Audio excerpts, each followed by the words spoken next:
Hello friends, today I would like to share some information on two religions, namely Zoroastrianism and Christianity. Though the birthplace of both religions was not India, but have played great role in the development of socio-cultural and religious aspect of Indian history and its culture so far. The biological mother of multitude religions, India has also mothered religions from the world over with equal love and affection. Little wonder then that today it is a boiling pot of copious religions, all existing in a cheerful harmony.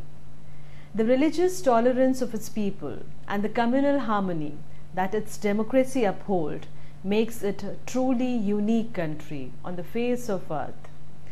The Hindu religion forms the majority of its population, while other faiths like Sikh, Christians, Muslims, Buddhists, Jains, to some extent Parsis also, monastic faith represent one or the sum of this most important minority.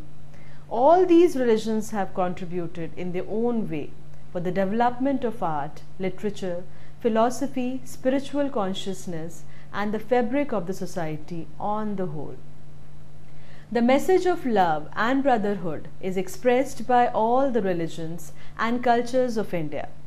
Whether it is the rows of the faithful bowing in prayer in the courtyard of a mosque or the rows of lamps that light up house at Diwali, the good cheer of Christmas or the bonhomie of the Baisakhi, the festival of India are celebrations of shared emotion that bring people together. People from the different religions and cultures of India unite in a common cord of brotherhood and amity in this fascinating and diverse land that is India. In the 1991 census, 82% of the population was enumerated as Hindus. However, 12% of Indians are Muslim, a fact that makes this one of the largest Islamic nations in the world. The next largest religious category is Christians, who make up only over 2% of the population and are closely followed in number by Sikh. The only other groups of numerical significance are the Buddhists, which are less than 1%, and the Jains, who are also less than 0.5%. A community in whose religious ceremonies the invocation of fire occupies a central place, who wear the sacred thread, whose ancestors worshipped God named Mitravayu, Veretraghna, whose society was traditionally divided into various orders of priests, warriors, peasants, who consider themselves descendants of the Aryans, a race which originally lived in the subarctic regions near the North Pole. This obviously is a description of the Aryan settlers of India. Yes, but it applies equally well to the ancestors of the inhabitants of Iran and the Zoroastrian Parsis who migrated from Iran and settled in India around 900 CE. Let's just cover certain important aspect of this peculiar religion and the people called Parsis. Parsis, a member of one of the religious communities of India, number more than 1 lakh as per the census of 1973. They live chiefly in Bombay and are descendants of the Zoroastrian who fled Iran during the 7th to 9th, 10th centuries after the conquest of Iran by the Arabs, and who settles primarily in Gujarat. Their religion is Zoroastrianism. The Parsis worshipped fire in their temples. They do not bury their dead, but allow them to be torn to pieces by vultures in Tower of Silence, in order not to defile the elements sacred to them: fire, water, air, and earth. Material prosperity is considered the reward of religious virtues, and therefore the majority of the Parsis have long occupied themselves with money lending, trade, banking, and entrepreneurial activity. The Tatars, a family of the largest monopolists in India, are Parsis. The Parsis speak Gujarati, while the canonical literature is written in Avestan and Pahlavi. The Parsi community is predominantly endogamous, although the young people have begun to deviate from the ancient marriage regulation. The priests exert a great influence not only upon the religious but upon the secular life of the Parsis. India is richer today due to the contribution of a tiny community. In the sciences, the arts, industry, Parsis have given back more than 1,000-fold in return to the land that gave them shelter 1,000 years ago. But they are a dying community. With UNESCO stepping in to help preserve their heritage, this story is one that must be told, read, and preserved. Parsis are of ancient Persian descent and belong to the Indo-European branch of the Aryans. The word Iran itself derives from the Avestan Aryana, Sanskrit Aryayan, or the way of the Aryans, that becomes Irya-an or Iran, according to the scholar historian Pilu Nanavati.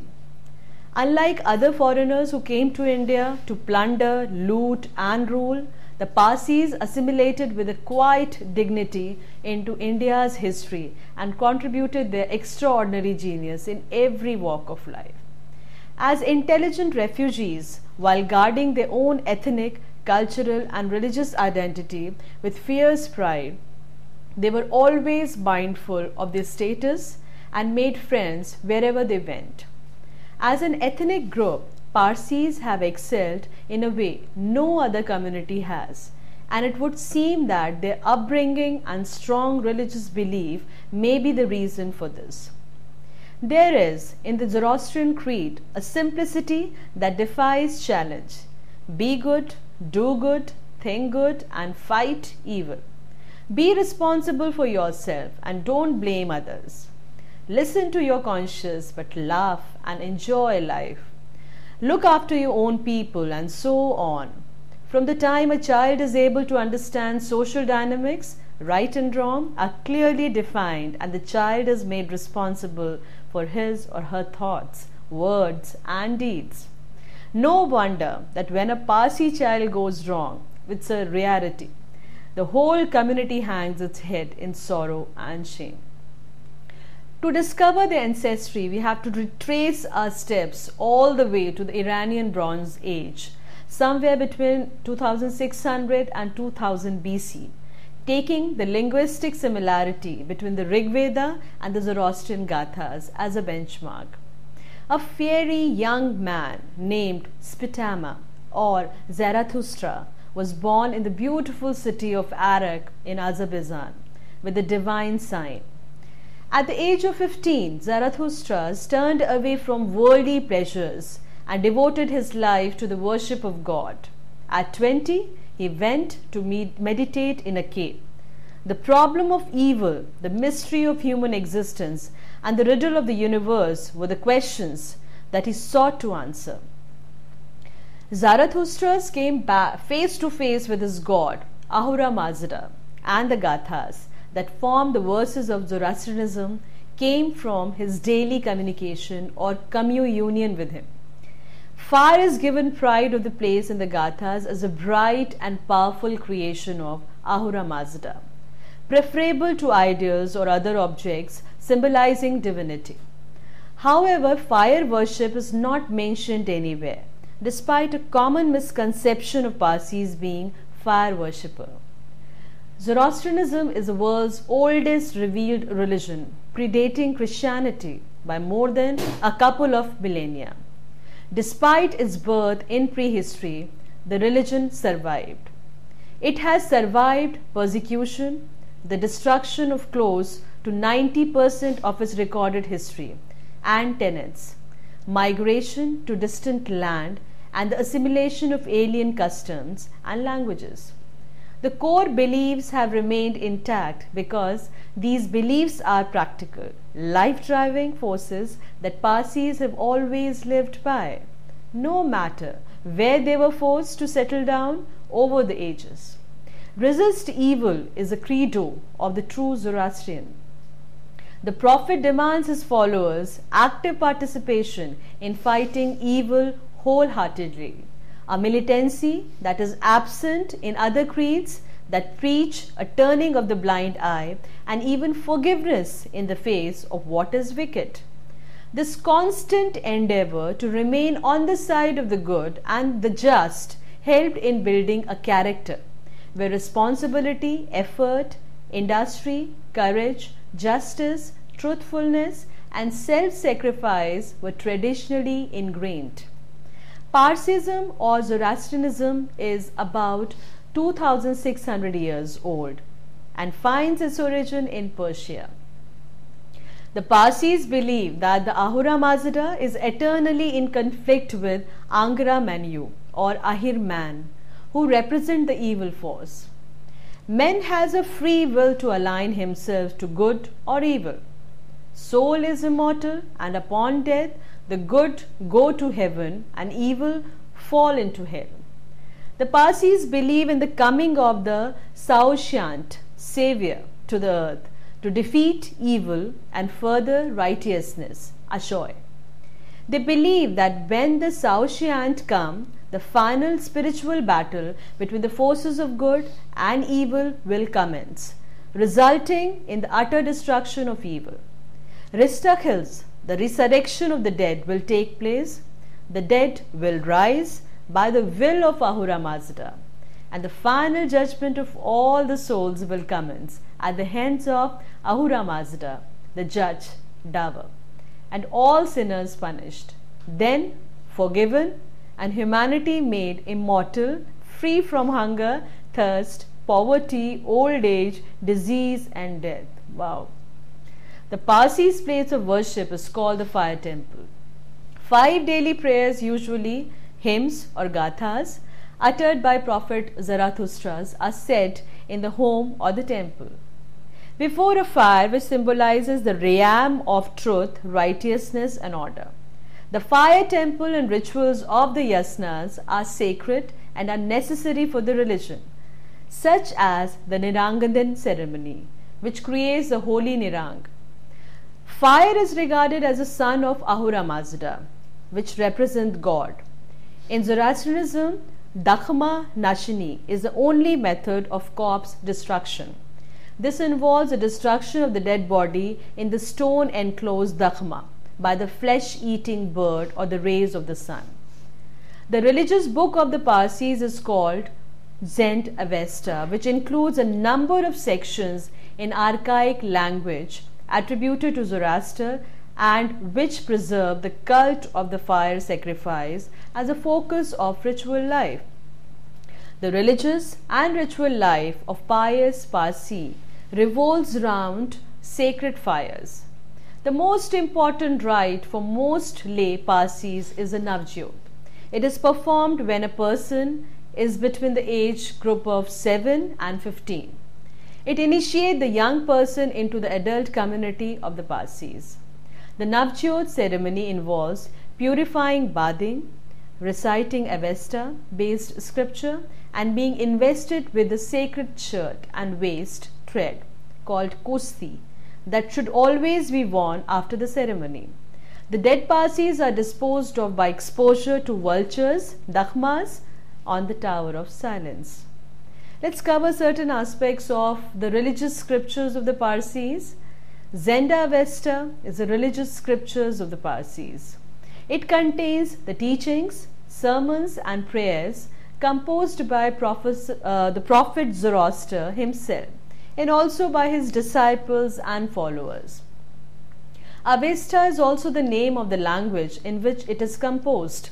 It is divided into 5 parts: the Yasna, worship with ceremony and offerings; the Dad, laws against demons; the Yashta, worship; the Khorade Avesta, which comprise of selected portions of the Avesta and forms the book of daily prayers of the Zoroastrians; and the 5 Gathas, which are Ahunaveti, Ushtaveti, Spenta Menu, Vohu Khashrata, and Vashishta Ishti, which contain the 17 hymns of God received by Prophet Zarathustra by way of a divine revelation.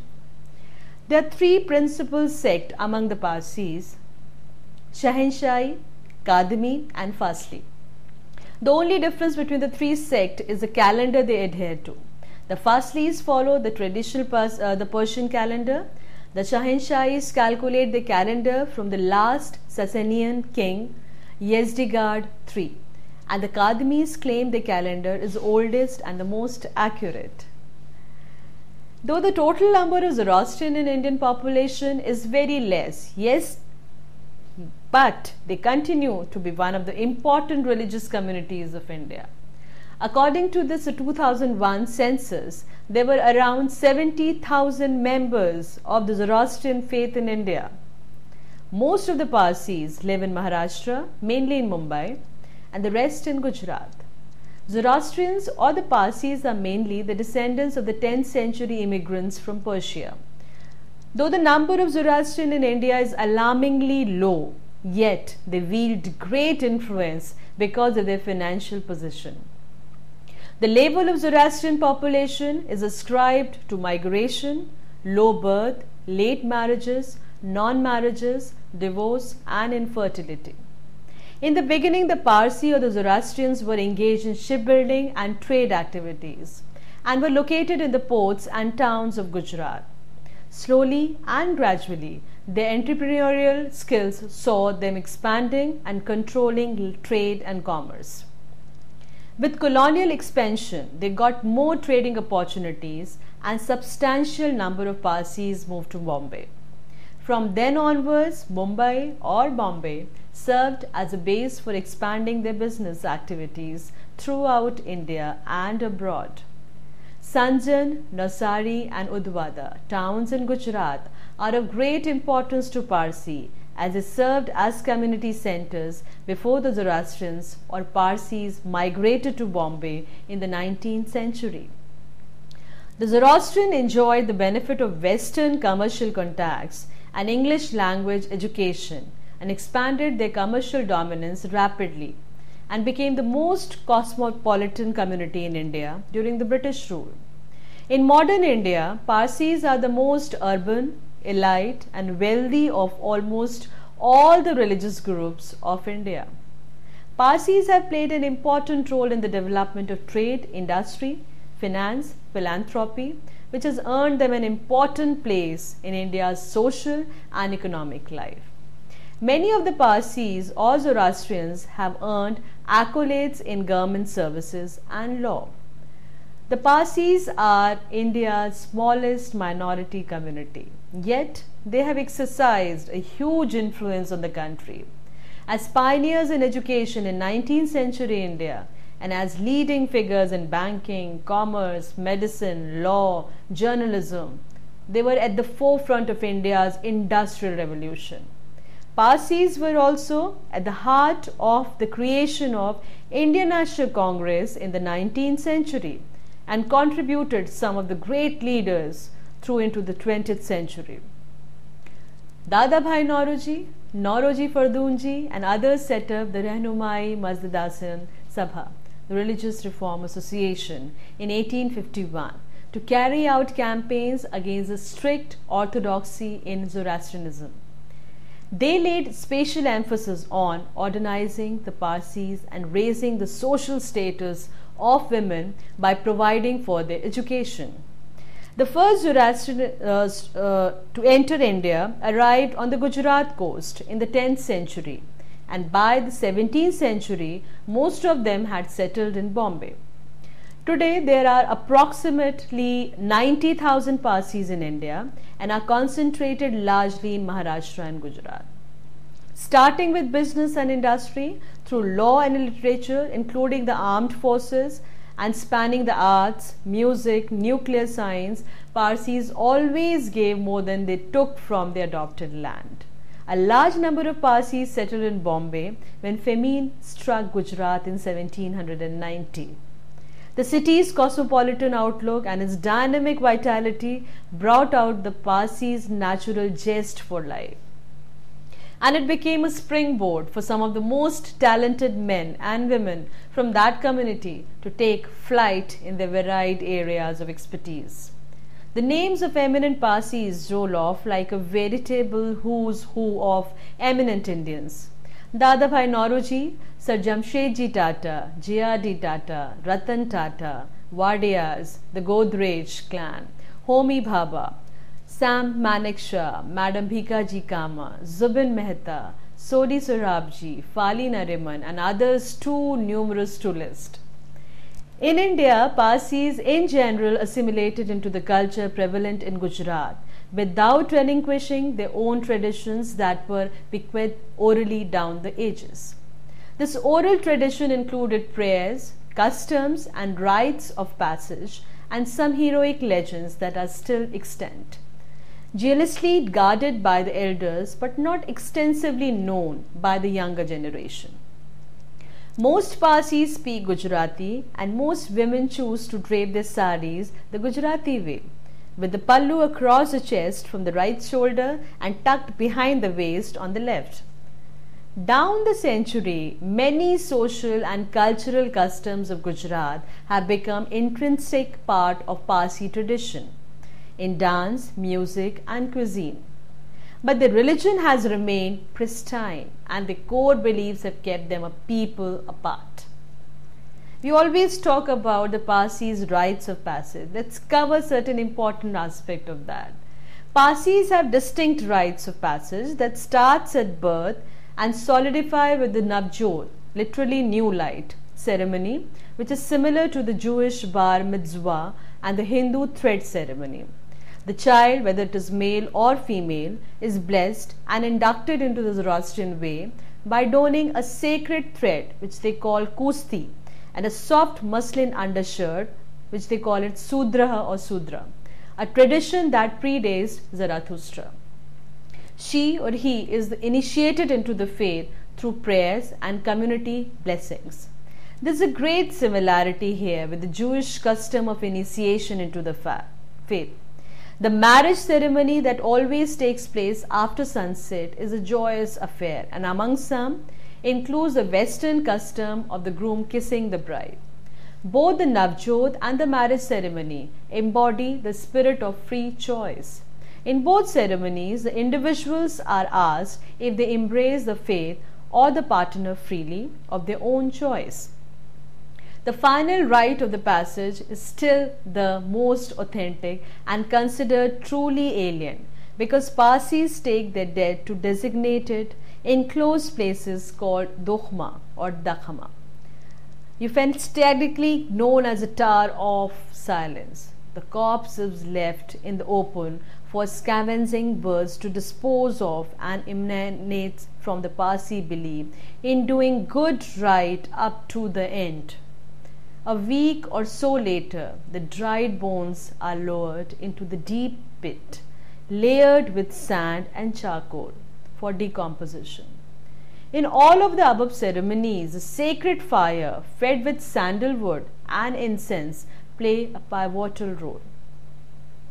Between birth and death, however, is where the real Parsi story takes place. Parsis are a community of doers and givers. The authentic life celebrating philosophy of the Zoroastrian make the Parsis zest for life a refreshing contrast to the moaning and groaning interpretation that many Hindus, Muslims and Christians have given to their own lively tradition. A Parsi will laugh and drink and party, but she or he will also work hard to achieve and give and build. Despite its intrinsic gentleness, there is nothing timid in the Zoroastrian way of life.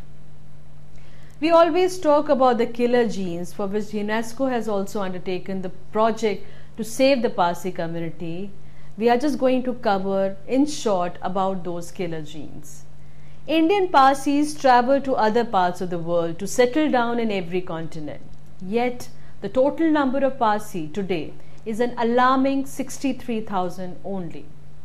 It was determined in a long-drawn legal battle that ended in 1908 that you had to be born a Parsi, you could not convert to become one, you could become a Zoroastrian but not a Parsi.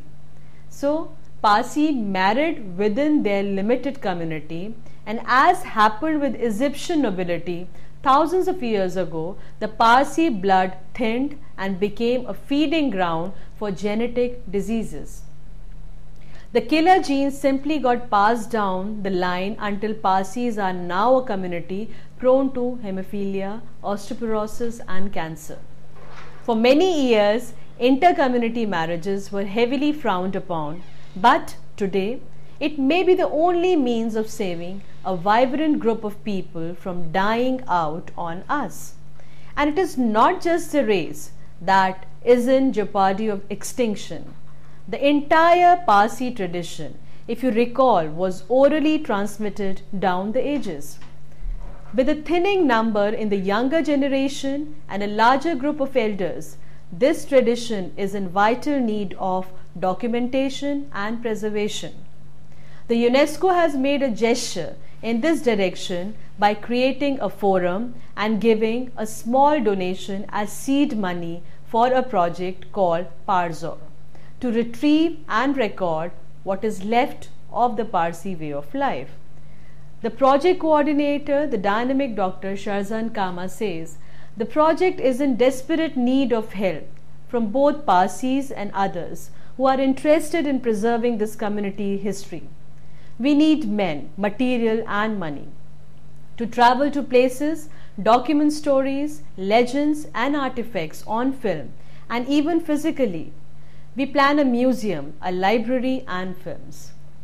Let's cover the Zoroastrianism aspect there in the Gujarat. Some Zoroastrian Persians migrated to India after the fall of the Sasanian Empire and gave rise to the modern Indian Parsi community. According to a chronicle written in the 17th century, the Kissa-e-Sanjan, the Parsis first came to India in 8th century. They landed in Diu and were later given refuge in Sanjan, a place in Gujarat, by the local king Jadi Rana. 5 years after this, they built the first fire temple, Atash Behram, to shelter the holy fire rescued from Iran. Over the years, this community acculturated the new land Gujarati, became the native language of the community, and the sari, the garment of the women. However, the Parsis preserved their separate cultural and religious identity. Towards the end of the 10th century, the Parsis began to settle in other parts of the Gujarat. This gave rise to difficulties in defining the limits of priestly jurisdiction, which was resolved in 1290 AD by the establishment of 5 pankhas, or the districts Sarjan, Nausari, Godara, Ankleshwar, Broch, and Cambe. Late in the 15th century, Sanjan was attacked by a Muslim army, probably a war of conquest by the 6th Sultan of Gujarat. The Parsis supported the local Hindu king with 1400 men and was annihilated. The survivors fled with the holy fire, which was installed in Nausari in 1516. Later, due to disputes between priests, it was transferred and came to the present location at Udwara in 1742. Now in Bombay, from the 16th century, Surat became a major center of trade and more Parsi migrated to this town. The newly arrived European traders preferred to conduct business through this community, since their status as a minority gave them the necessary flexibility in their new role as brokers. The first record of a Parsi, Dorabji Nanabhai, settling in Bombay dates from 1640. After 1661, when Bombay passed to the British, there was a concerted effort to bring artisans and traders to settle in the new town. Ongiers wrote a letter to the factor in Surat on November 21, 1647 to invite as many weavers as possible, whereinto you will promise them such privileges, immunities and exemption from public duty as they shall reasonably desire from you. A large part of the Parsi migrants to Bombay in these years was constituted of weavers and other artisans. In 1673, the British handed over a piece of land in Malabar Hills to the Parsi community for the establishment of their first dakhma, the Tower of Silence. In 1735, Lauji Nasirwanji, a master shipbuilder, was granted land in Bombay by the East India Company. He took the name of his trade, Wadia, and moved on to the developing town. Incidentally, the Wadias built the ship Minden, on board which Francis Scott Key composed the US national anthem, Star Spangled Banner. In 1780, 9.2% of the population of Bombay was Parsis. A first wave of migration followed a famine in Gujarat in 1790. By 1812, the number of Parsis in Bombay had quadrupled. In 1837, a second large wave of migration to Bombay followed a huge fire in Surat. Today, more than 70% of all Parsis live in Bombay. The Parsis are intimately connected with the history of Bombay. The cotton boom was largely fueled by Parsi entrepreneurs. The oldest newspaper in Bombay, Bombay Samachar, was run by Parsis. Congress stalwarts like Dadabhai Naoroji, Firoz Shah Mehta, Dinshaw Wacha were Parsis. One of India's biggest industrial houses was founded by a Parsi, Jamshedji Tata. Even the physical shape of Bombay was determined by donation to build causeways, roads, buildings by members of Jijibhoy and Ready Money families. Since some of the Avesta prayers contain references to the name of the month and some other prayers are used here and there at specific times of the year, the issue of which calendar is correct has theological ramifications as well. To further complicate matters, in the late 1700s or early 1800s, a highly influential head priest and staunch proponent of the Kadmi calendar, Feroz Kaus Dastur, of the Dadi Seth Atash Behram in Bombay, became convinced that the pronunciation of prayers as recited by visitors from Iran was correct, while the pronunciation as used by the Parsis was not. He accordingly went on to alter some, but not all, of the prayers, which in due course came to be accepted by all adherents of the Kadmi calendar as a most ancient and thus presumably correct also. However, scholars of the Avestan language and linguistic contribute the difference in pronunciation to a vowel shift that occurred only in Iran, and that the Iranian pronunciation as adopted by Kadmis is actually more recent than the pronunciation used by the non-Kadmi Parsis. The calendar disputes were not always purely academic either. In the 1780, emotions over the controversy ran so high that violence would occasionally erupt. In 1783, a Shahanshai resident of Boroch named Homaji Jamshedji was sentenced to death for kicking a young Kadmi woman and so causing her to miscarry. Of the 8 Atash Behrams, the highest grade of the fire temple in India, 3 follow the Kadmi pronunciation and calendar, the other 5 are Shahanshai. The Fasilis do not have their own Atash Behram. The Ilm-e-Khushnum, science of ecstasy or science of bliss, is a school of Parsi Zoroastrian philosophy based on a mystic and esoteric rather than literal interpretation of religious text. According to the adherents of the sect, they are followers of Zoroastrian faith as preserved by a clan of 2000 individuals called the Sahib-e-Dilan, masters of the heart, who are said to live in complete isolation in the mountainous recesses of the Caucasus, alternately in the Alborz range around Mount Damavand. The largest community of followers of the Khushnum lives in Jogeshwari, a suburb of Bombay, where they have their own fire temple, Behram Shah Naorozi Shroff de Meher, their own housing colony, Behram Bog, and their own newspaper, Parsi Pukar.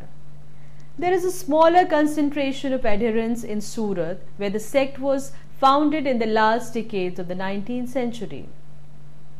It has been traditional in Mumbai and Karachi, at least, for dead Parsis to be taken to the Tower of Silence, where the corpses would quickly be eaten by the city's vultures.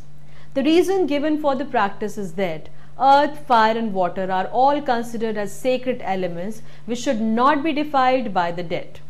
Therefore, burial and cremation have always been prohibited in Parsi culture.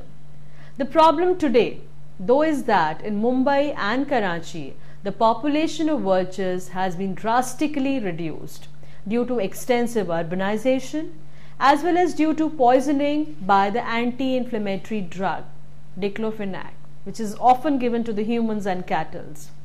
As a result, the bodies of the deceased are taking much longer to decompose, and this has upset certain sectors of the community. Solar panels have been installed in the Tower of Silence to speed up the decomposition process, but this has only been partially successful. There is a debate raging among the community as to whether the prohibition on burial and cremation should not be lifted. The Tower of Silence in Mumbai is located at Malabar Hills. The residents of Malabar Hills and surrounding areas have also complained against this practice.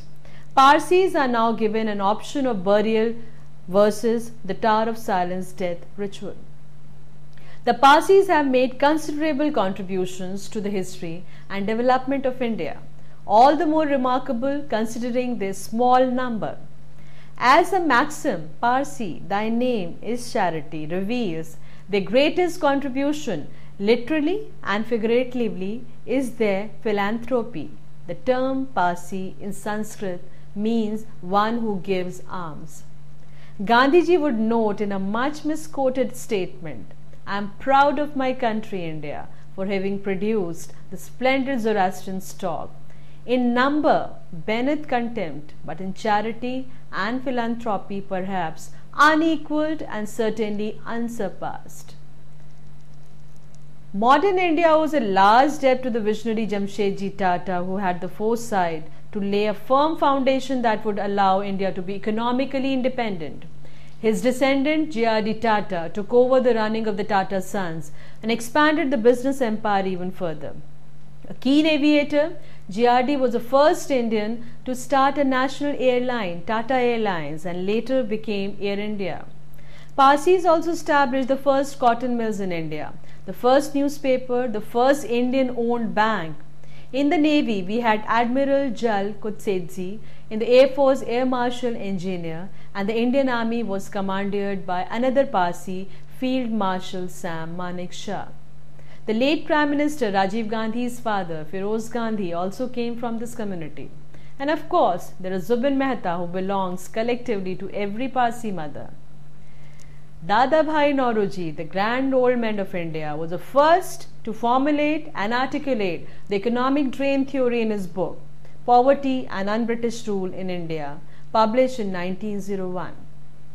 He fought for the Indianization of Indian civil services and protested vehemently against the extravagant expenditure on military expenditure against Afghanistan.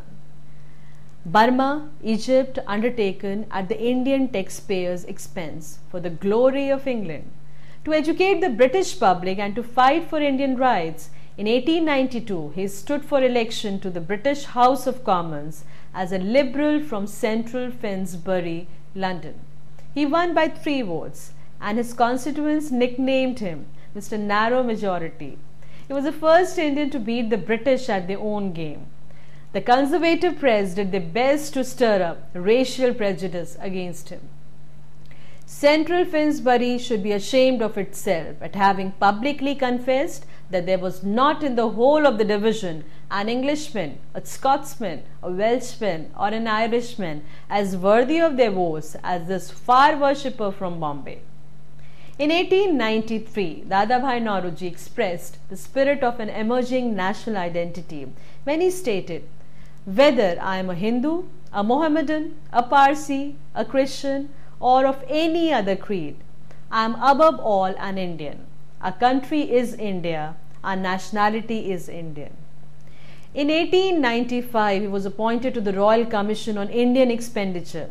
He returned to India and was thrice elected to the post of the President of the Indian National Congress in 1886, 1893 and again in 1906.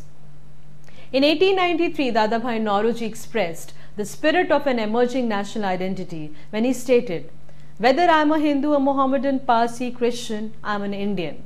The Congress demand for Swaraj, independence, was first expressed publicly by him in his presidential address in 1906. The second in this category comes the Madam Bhikaji Cama. Our radical firebrand was exiled from India and Britain and lived in France. Bhikaji was a tireless propagandist for Indian independence. Russian comrades used to call her India's Joan of Arc. Lenin reportedly invited her to reside in Russia, but she did not accept the invitation. In 1907, she addressed an audience of 1,000 Germans at the Stuttgart Conference. After her impassioned speech, and unfurled a flag, a tricolour, which became, with some changes, India's national flag 40 years later. As her activities grew more radical, the British requested the French to extradite her. The French refused in 1936 alone, and seriously ill, wishing to die in her own country. She petitioned the British government to be allowed to return home. Her request was granted, provided she signed what she had refused to all her life, a statement promising that she would take no part in politics. She returned to Bombay and after an illness of 8 months died lonely, forgotten and unsung in the Parsi General Hospital. Next person is Firoz Shah Mehta. In 1890, as President of Indian National Congress, Firoz Shah Mehta delivered the presidential address in which he said, "In speaking of myself as a native of this country, I am not unaware that, incredible as it may seem, Parsis have been both called and invited and allured to call themselves foreigners." He saw through the British tactics of binding Parsi loyalty to the crown. They repeatedly made Parsis feel superior by showering them with decorations and praise. Up until 1946, a total of 63 Parsis had been knighted. Of the 4 Indians who had been made hereditary baronets until 1908, 3 were Parsis. In 1877, Sir J. R. Karnak, Governor of Bombay, declared, "Then, gentlemen Parsis, I would ask you to remember that you have what is called the very bluest blood in Asia." Known as the father of municipal government in Bombay, he drafted the Bombay Municipal Act of 1872. He was the municipal commissioner in 1873 and the chairman in 1884-85 and again in 1905. A lawyer by profession, Firoz Shah Mehta was elected the President of the Indian National Congress in 1890. He founded the newspaper Bombay Chronicle in 1910 and the same year he was made the Vice Chancellor of the Bombay University. Studied at Elphinstone College, Bombay and later went to England to study law. He was called to the bar in 1868. Next personality, Homi Jahangir Bhabha, renowned scientist. Homi Bhabha served as the president of UN Conference on Peaceful Uses of Atomic Energy in 1955 and later as president of International Union of Pure and Applied Physics from 1960 to 63. Bhabha joined the Indian Institute of Science, Bangalore in 1940 as a reader in physics. He then established with funds from J.R.D. Tata the Tata Institute of Fundamental Research in Bombay in 1945. Son of a barrister, Homi Bhabha studied engineering at Cambridge. He died in a plane crash on Mont Blanc on January 24, 1966. It's historically proven now that Parsis have made considerable contributions to the history and development of India, all the more remarkable considering this small number. As a maxim, Parsis, "Thy name is charity," reveals their greatest contribution, literally and figuratively, is their philanthropy. Gandhiji would note in much misquoted statement, "I am proud of my country, India, for having produced a splendid Zoroastrian stock, in number beneath contempt, but in charity and philanthropy perhaps unequaled and certainly unsurpassed." Now to cover another important religion in India which has just left its footprint on Indian culture is Christianity. By tradition, Christianity is said to have arrived in India with Saint Thomas, one of the apostles of Jesus Christ, who spent some time in South India and possibly died there. However, others believe that the first missionary arrived in the country was Saint Bartholomew. Historically, Christian missionary activity started with the advent of Saint Francis Xavier in 1544. He was followed by Portuguese missionaries at first and eventually by missionaries from other countries like Denmark, Holland, Germany and Great Britain. Throughout the 18th and the 19th century, Catholics as well as Protestant missionaries preached Christian doctrines in India and also made important contribution to social improvement and education in India. Much of the modern influence in the Indian society be attributed to the role of Christianity in India. Christian missionaries helped in setting schools and colleges all over India and also spread the message of faith and goodwill in the country. Christianity and its teaching influenced a number of intellectuals and thinkers in India, including Mahatma Gandhi. Today, the Christians in India number about 30 million, which consist of people from every denomination of Christianity. Christianity in India's third largest religion with approximate 24 million followers, constituting 2.3% of India's population. The works of scholars and Eastern Christian writings state that Christianity was introduced to India by Thomas the Apostle, who visited Madurai in Kerala in 52 CE to proselytize amongst Kerala's Jewish settlement. However, this is widely disputed due to lack of credible historical evidence. Today, Christians are found all across India and in all walks of life, with major populations in parts of South India, the Konkan coast and the Northeast. The Christian Church runs thousands of educational institutions, hospitals and has contributed significantly in the development of the nation. Most Christians in India are Catholics. The Eastern rites include the Syro Malabar Catholics, Church End and the Malankara Orthodox Syrian Church, which are prominent in Kerala.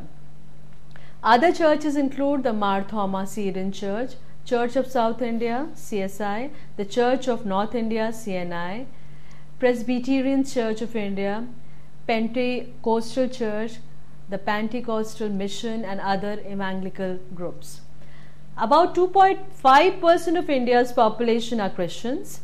Christianity arrived in India almost about the same period as it arrived in Europe, meaning about 2000 years ago.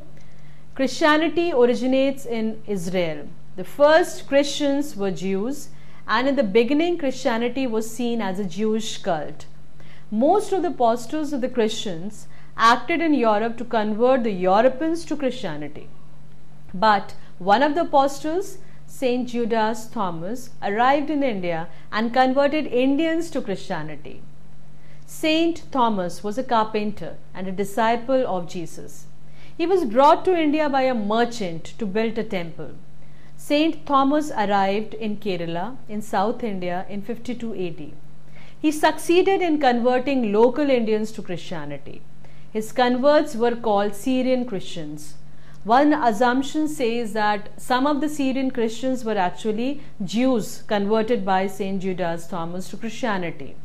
The disciples of Jesus at first intended to convince the Jews to adopt the philosophy of Jesus as new Judaism.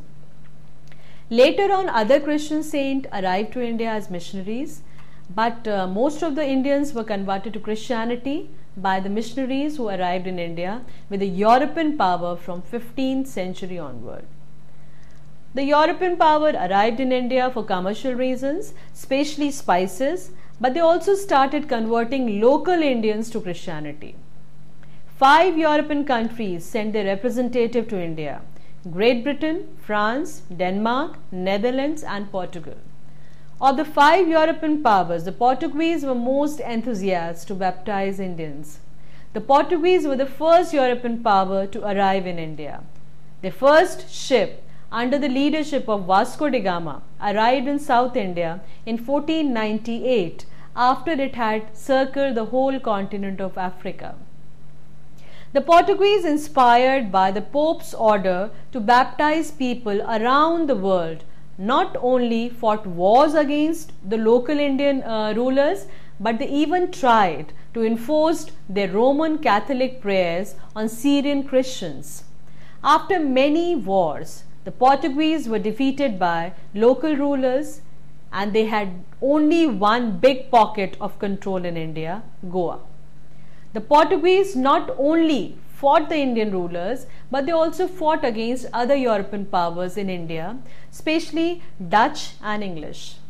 Many Portuguese churches in Kerala were turned into English and Dutch churches after they were captured by these powers. The English missionaries started acting in India at a much later period. The British, unlike the Portuguese, did not allow the missionaries to enter their territories in the beginning. The British arrived in India in 1600 and they allowed the missionaries to enter their territory only from 1813. The British allowed different churches to establish missionaries in their territory.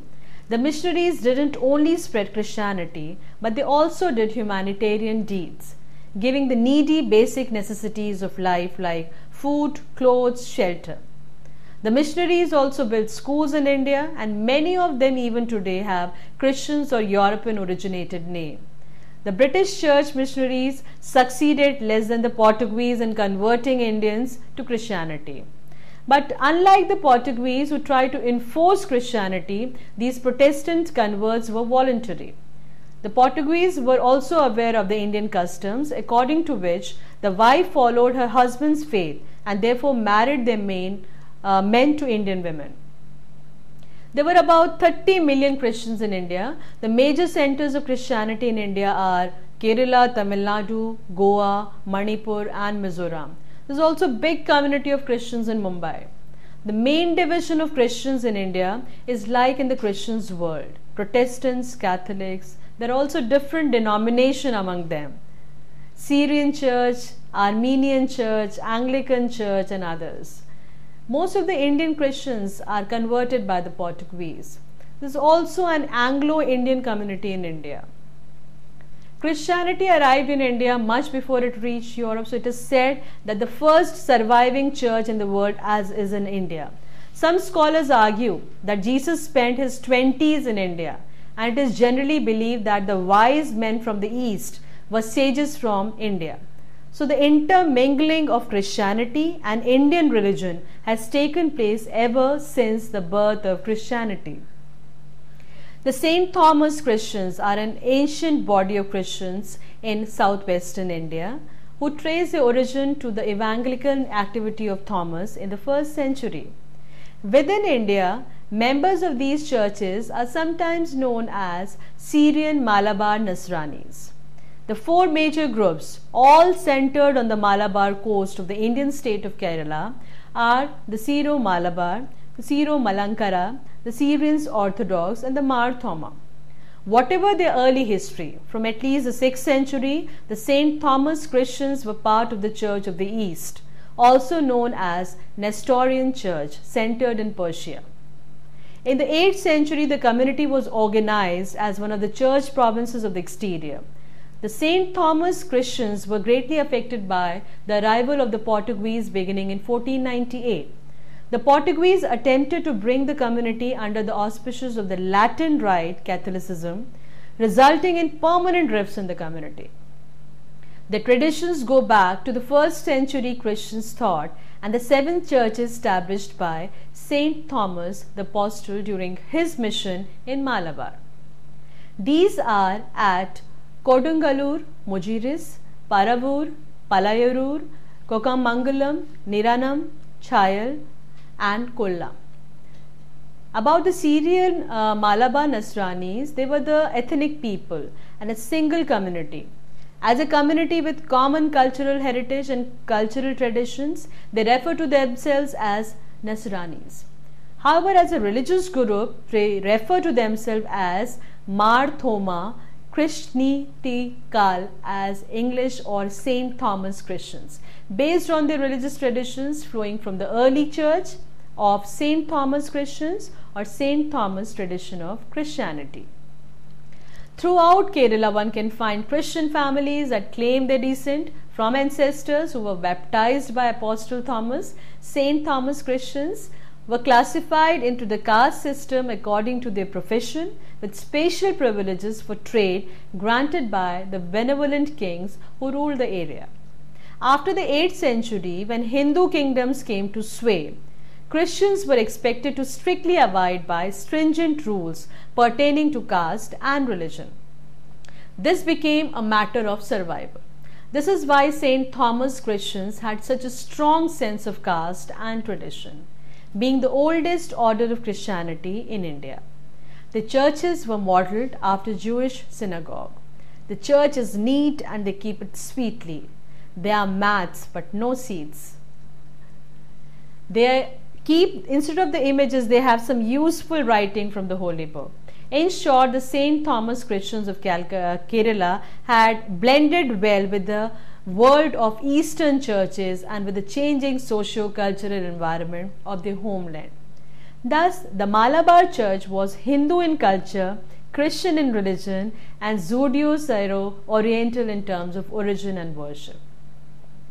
When we talk about the relationship of the Nasranis group, then the facts come in line is, according to the 1st century annals of the Pliny, the elder and the author of the Periplus of the Therian Sea, Mujiris in Kerala could be reached in 40 days' time from the Egyptian coast purely depending on the southwest monsoon winds.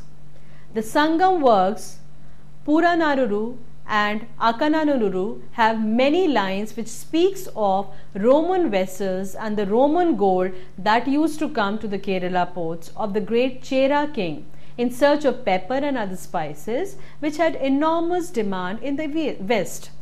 The lure of spices attracted traders from the Middle East and Europe to the many trading posts of Kerala Putriya, that is the Kerala, Taindis, Panani, Muziris near Kodungalur, Nelenda, Niranam, Bakara, Belitha, Kumari, that's Kanyakumari. Long before the time of Christ, Saint Thomas, the apostle in one of these ships, arrived at Mujiris in AD 52 from Ezion Jiber on the Red Sea. During his stay in Kerala, the apostle baptized the Jews and some of the wise men who adored the infant Jesus. The apostle also preached in other parts of India. He was martyred in AD 72 at Little Mounds, a little distance from St. Thomas Mount, and was buried at St. Thom near the modern city of Chennai. The apostle established 7 churches in Malabar at Kodungalur, Paravur, Palayarur, Kokamangalam, Niranam, Chayal and Kollam. The visit of the apostle Thomas to these places and to Mylapore on the east coast of India can be read in the Ramban song of Thomas Ramban set into Mogg 1500. Several ancient writers mention India as a scene of St. Thomas' labor. There are other passages in Indian liturgies and martyrologies which refer to the work of St. Thomas in India. These passages indicate that the tradition that St. Thomas died in India was widespread among the early churches. Alexio de Manzit, Archbishop of Goa from 1595 until his death in 1617, decided to bring the Kerala Christians to obedience after the death of Bishop Mar Abraham, an obedience that they conceived as complete conformity to the Roman or Latin custom. The Portuguese refused to accept the legitimate authority of the Indian hierarchy and its relation with the East Syrians. And in 1599, at the Synod of Diamper, the Portuguese Archbishop of Goa imposed a large number of Latinization. The Portuguese succeeded in appointing a Latin bishop to govern the Thomas Christians, and the local Christians' customs were officially anathematized as heretical, and the manuscript were condemned to be either corrected or burnt. The Portuguese padroado, that is a patronage, was extended over them. So from 1599 up to 1896, these Christians were under the Latin bishops who were appointed either by the Portuguese Pedroado or by the Roman congregations of propaganda. Fight. Even every attempt to resist the Latinization process was branded heretical by them. Under the indigenous leader Archidecon, the Thomas Christians resisted, but the result was disastrous. The oppressive rule of the Portuguese Pedroado provoked a violent reaction on the part of indigenous Christian community. The first solemn protest took place in 1653, known as Cunhan Kurishu Satyam, Cunhan Cross Oath. Under the leadership of Archidecon Thomas, a part of the Thomas Christians publicly took that oath in Matancherry, Cochin, and they would not obey the Portuguese bishops and the Jesuit missionaries. In the same year in Alangard, Archidecon Thomas was ordained by the laying on the hands of the 12 priests as the first known indigenous metropolitan of Kerala under the name Mar Thoma. After the Cunhan Cross Oath between 1661 and 1662, out of the 116 churches, the Catholics claimed 84 churches and Archidecon Mar Thoma won with 32 churches. The arrival of Mar Gregaries in 1665 marked the beginning of association with the West Syrian Church. Those who accepted the worst Syrian theological and liturgical tradition of Mar Gregorius became known as Jacobites. About St. Thomas Christians, by the process they got divided into East Syrian and West Syrian. I'll just explain you that St. Joseph Monastery, Mananaram, where mortal remains blessed, Chavara are kept, St. Thomas, a cross is seen in the picture on the top of the church. In 1772, the West Syrians, under the leadership of Kattu Mangatu Abraham Mar Korilus, Metropolitan of Malankara, formed the Malabar Independent Syrian Church. In 1876, those who did not accept the authority of the Patriarch of Antioch remained with Thomas Mar and chose the name Malankara Mar Thoma Syrian Church. They removed a numbered practice introduced at the Synod of Diamper to the liturgy, practices, observances. In 1961, there was a split in this group with the formation of St. Thomas Evangelical Church. However, in 1912, due to attempts by the Antiochian patriarchs to gain temporal powers of Malankara Church, there was another split in the West Syrian community. This was not accepted by those who remained loyal to the patriarch. The two sides were reconciled in 1958, but again differences developed in 1975. Today, the West Syrian community is divided into Malankara Orthodox Syrian Church in Oriental Orthodox Communion, Jacobite Syrian Orthodox Church in Oriental Orthodox Communion. In 1926, a section of West Syrian under the leadership of Mar Ivanius came into communion with the Catholic Church, retaining all of the church rights, liturgy and autonomy. They are known as Syro-Malankara Catholic Church. Now, what is the shape of Christianity in India 40 years after Christ? Christianity originally came to India before it reached Europe, as we all know. It is supposed to have reached India between the 1st and 3rd century of our era.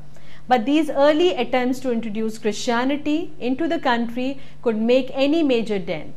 Only small pockets in the south were converted, and today's Syrian Christians mainly are from Kerala or some parts of Tamil Nadu. These Christians mostly come from Nambudri Brahmin caste of Kerala. They represent an interesting sociological entity. Devout Christians as they are also stout-hearted nationalists with a strong Malayali identity, which translates to a strong national identity, which is purely Indian. Hypothetically speaking, if all Indians had been converted by the Apostle St. Thomas to Christianity, all Indians might have been like the prototype Syrian Christian community, Christian yet specifically national. The condition of the Portuguese who brought Christianity to Goa. Let's cover certain important aspect of that also. Christianity as Catholicism was introduced in Goa in a large way in 15th century by the Portuguese colonists. The Portuguese were Roman Catholics. When they reached Indian shores, they were still under the influence of crusades.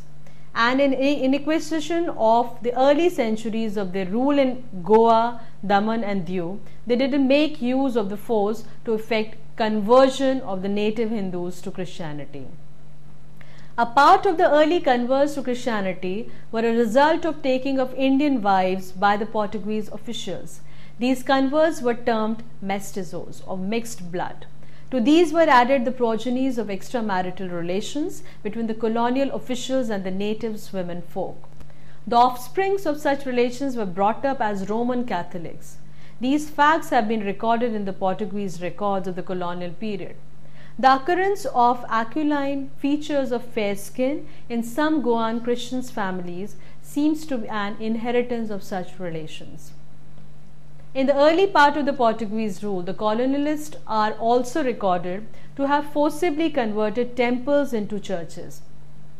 As British and American missionaries spread out from Delhi into the heartland of Punjab, their preconceived ideas about Hinduism and Islam broke out rapidly as they established institutions requiring the close cooperation of Indians. 2/3 of foreign missionaries who entered the Punjab were women, and issues of gender as well as the race were central dilemmas in a cultural encounter that featured numerous irresolvable conflicts. The missionaries' commitment to a Christian's universalism clashed with the visible realities of their imperial privileges. Although determined to build multi-racial institution based on spiritual equality, missionaries were the beneficiaries of an imperial racial hierarchy. Their social encounters with Indians were exceedingly complex, involving intimacy and affection as well as affronts and betrayals. Missionaries were compelled to react to circumstances not of their own making and were forced to negotiate and compromise with Indian Christians, government officials, Indian critics of the missionary movement, and many non-Christian students, patients, and a staff at large, influential missionary schools, colleges, hospitals, etc.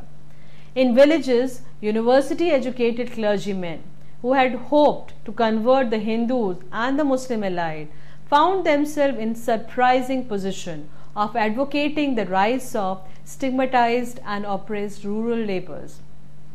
The history of elite institution buildings took surprising turns during the rise of national movement as missionaries struggled with the conflict between their own transparent entanglement with imperialism and their attempts to foster new forms of indigenous Christianity that would outlive British imperial rule.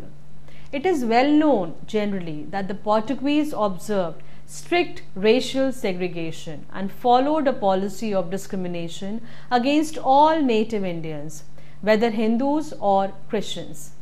The immigration of some families of Goan Christians to Mangalore in 16th century was a result of discriminatory treatment by the Portuguese. Even today, there exists a significant Konkani-speaking Roman Catholic community around Mangalore. The third segment of Indian Christians are the Protestants. They form a minority among the Christian community and are a result of Protestant missionaries. The British colonists largely kept away from proselytizing the activities. Conversion to Christianity during British rule was mostly due to the activities of the missionaries. Indian Christians have generally not lived a barrack-like existence like the Muslim. There has been a significant social interaction between the Hindus and the Christian. The feeling of animosity that exists, the Muslims has been absent in the case of the Christian. As almost all Indian Christians are converted from Hinduism, they display many traces of their pre-conversion culture. So let's cover a few details about Hindu customs among the Christian community in India. To begin with, Indian Christians, especially the Protestants, have still preserved the surname of their pre-conversion days. In many cases, they also have Hindu first name. This makes them completely identical with the Hindus, at least externally. The reason could partly lie in the fact that many converts to Protestant Christianity were voluntary ones and belonged to the upper section of Hindu society. The conversion of the Reverend Vaman Narayan Tilak is one example. These voluntary converts to Christianity turned to that religion consequent to philosophical speculation. It's natural for such converts to preserve a strong nationalist identity in spite of the conversion. Marriage customs among the Indian Christians. Among all segments of Indian Christians, the aspect of their social life which has preserved their Indian roots as a manner of celebrating Christian festival, especially Christmas and their dress habit.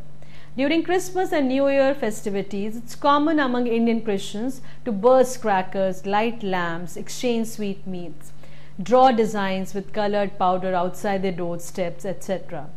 All these practices have been a carryover from the Hindu festival of Diwali. If one goes to a Roman Catholic wedding, one would see that a day before the wedding is to take place, the groom and his best men are given a special bath by the groom's relative. In this bath, the groom and his best men are smeared with milk, egg yolk and scent. This custom is no doubt borrowed from the Hinduism, where the groom is given a bath with sandalwood paste and turmeric powder a day before the wedding. The Christian practice of the best men pulling a cord to release a shower of tiny colored thermocol balls on the bride and the groom during the wedding festivity come very close to the Hindu custom of throwing vermilion colored grains of rice on the couple during a traditional Hindu wedding. Even after the wedding or after a death in the family, Christians in Goa follow the practice of mass feeding of beggars and poor people. This custom seems to be a carryover of the Hindu custom of feeding Brahmins and poor people during any important social or religious function. If we talk about the caste system among the Indian Christians, then conversion to Christianity has not erased the caste system before the Christians. So Christians still privately continue to refer to themselves by their caste affiliation, like Prabhus, Brahmins, Kolis, Bhandaris, etc. And caste consideration are rarely absent during matchmaking, especially among Christians in rural areas. Some Christians converts who were Brahmins originally still in some cases wear the sacred thread, though their number is very less. But Christians commonly wear the black thread around their wrist as a good luck charm, as do the Hindus. The belief on an evil eye and other taboos persists among the Christians, and the method of warding off the effect of an evil eye, drishti, as it is known among Hindus, nazar, it's called among the Muslim, is by circling a pinch of salt and chili powder around the person who is believed to have been affected. Indian culture treats guests as God, serves them, take care of them if they are a part and parcel of the family. True?